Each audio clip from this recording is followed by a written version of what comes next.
Hi guys! And this is our movie reaction nung panonood namin ng Hello Love Again. So nanood kami last November 15 and nagbook kami via Robinson movie ticket sa online. Sobrang grabe, ang ganda talaga nitong movie na to. Like literally, for me, sobrang sulit na ng 300 plus pesos namin dito. Nung napanood pa lang namin yung trailer, grabe talaga, ma-expect mo talaga na sobrang dami talaga manonood nito.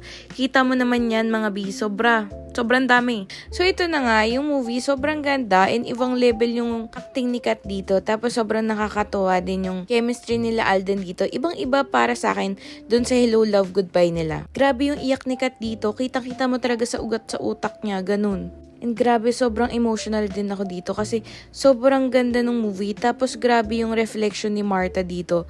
Talagang nakakaiyak. Tapos talagang i-express niya doon kung ano talaga ang importance ng home. Tapos ipapakita din dito sa movie na to yung mga importance, yung mga hirap